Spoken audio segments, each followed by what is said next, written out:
Good morning, 7:55 on this Saturday. If you're just waking up with us, let's get you the latest on Hurricane Matthew. Yeah, that storm is still having impacts all across our area. We're seeing some of it this morning. Right now, all bridges are beginning to reopen both in Volusia and Flagler counties. Around the state, though, more than 1 million people are still without electricity. But there is some good news here today. Orlando's theme parks and airports are expected to reopen. And right now, those living in the Carolinas are feeling the worst of Matthew. The storm is dumping rain and bringing high winds to a huge stretch of the East Coast, and that rough weather is expected to last through the day. Well, the time now is 7:55 on the Saturday morning. While Matthew left its mark on Central Florida, some of the worst damage is definitely to our north. Yeah, we're seeing some video of that too in one of the hardest places hit, St. Augustine. It's tough to see. We'll have more coming up on this special edition of the Morning News on how the storm left its mark on the nation's oldest city. Amanda. I'm Amanda Castro, live in Daytona Beach this morning, where with the sun now finally rising, we're getting a look at all the destruction Hurricane Matthew left behind. We'll have more on that coming up. Troy. Amanda, a lot of cleanup to get done today and likely for the next several days. The good news is the weather is improving for that here locally as we watch the latest on Matthew moving along the Carolina coast. Drier, cooler air builds into Florida. We'll talk more about low 80s on the way, Kirsten, as we head into the start of next week. Of course, more details with meteorologist Madeline Evans on those changes on the way. You're watching News 6, getting results for Winter Park, Cocoa Beach, and all of Central Florida, both on the air and on the News 6 app. Say live. This is News 6. Now on the morning news, roads washed away, homes damaged, more than 1 million Floridians still without power this morning in the aftermath of Hurricane Matthew. And while we begin the long cleanup, millions more are in the storm's path right now, and Matthew may not be done with Central Florida just yet. We have live team coverage on this special edition of the Saturday Morning News. I'm Justin Mormon. And I'm Bridget Ellison. Thanks for staying with us this morning. I'm Kirsten O'Connor. Let's start the morning with the latest on where Matthew is right now. We know the track is not finished. Meteorologists Madeline Evans and Troy Bridges have been pinpointing it all morning long. Troy, we'll start with you, and we know the Carolinas are getting hit hard. Really bearing down on the Carolinas with 100-mile-per-hour winds quite likely now as this eye begins to just skirt along the coast of the Carolinas, even back into Georgia there for Tybee Island up to Charleston. We'll see a lot of rain and a lot of wind. So not a technical landfall yet, but we have to watch for that as this thing is wobbling just a bit. A technical landfall would be when the center of that eye moves over land, and that has not happened. But here is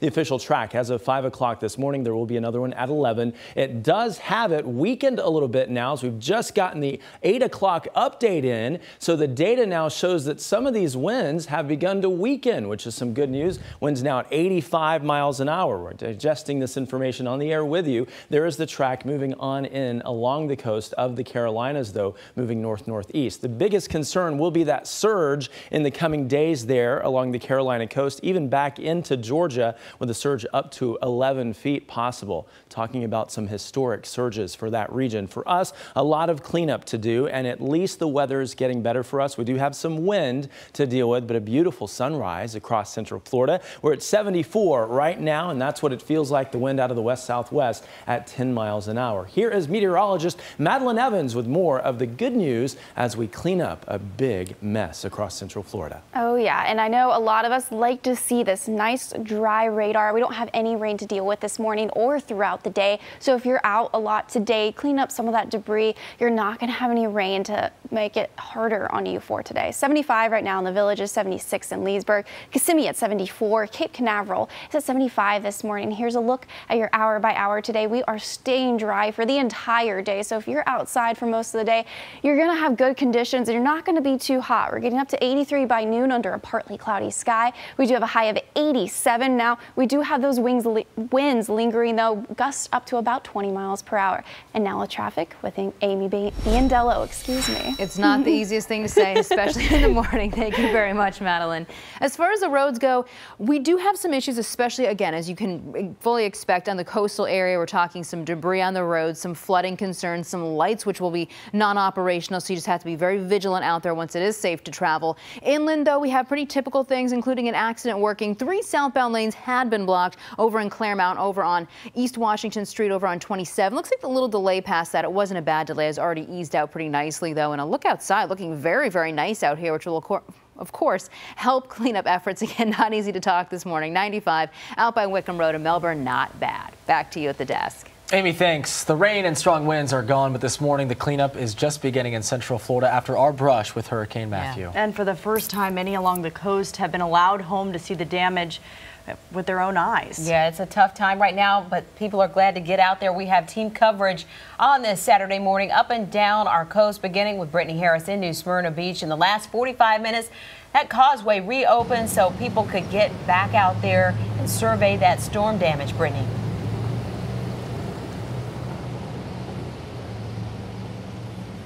Yeah, hi guys. We just passed over the North Causeway and we're over here by the beach now. And I just want to show you some of the damage that we've seen so far. Take a look at this massive gas station sign.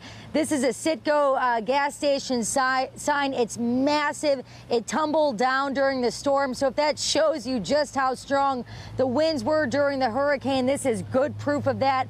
We're going to walk this way a little bit as well. I want to show you this sign. If you can see it over here, it's a do not block intersection sign. The strength of the wind, again, it was tilted sideways, and we're seeing a lot of signs just like this one that are kind of crooked at this point because they were knocked over or bent rather during the hurricane when it ripped through this area. There's a lot of other damage. My photographer and I, we drove around the area. We saw all kinds of damage, a lot of debris in the roadways, mainly like leaves and branches and that sort of thing. We saw some trees down as well, but surprisingly, not too much damage over by the beach. We actually saw some people surfing when we got over here, which is pretty wild because those waves out there are still huge. I'm going to walk this way as well. Going to walk over this. I got to be careful here.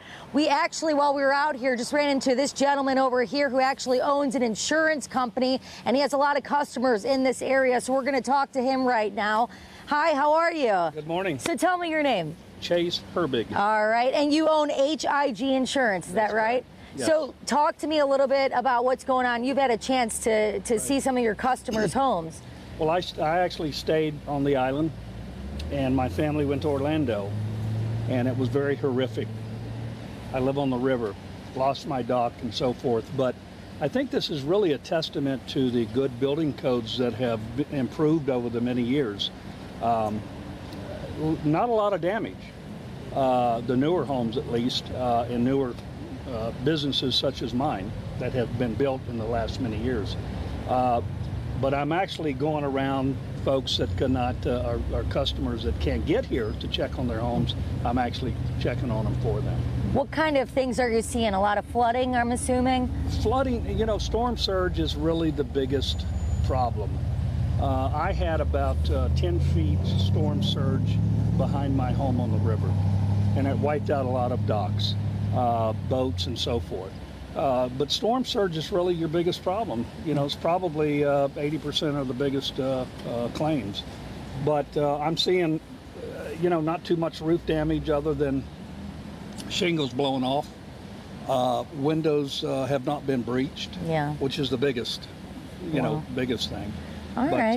Well, we hope to talk to you a little bit more after we get off here on the news. But thanks so much for talking with us. But, you know, just like he said, there's a lot of damage out here. Thankfully, none of it is too significant, which is good considering the power and strength of this storm. But for now, we're going to send it back to you guys in the studio. But stay tuned. We're going to have plenty more throughout the next 2 hours.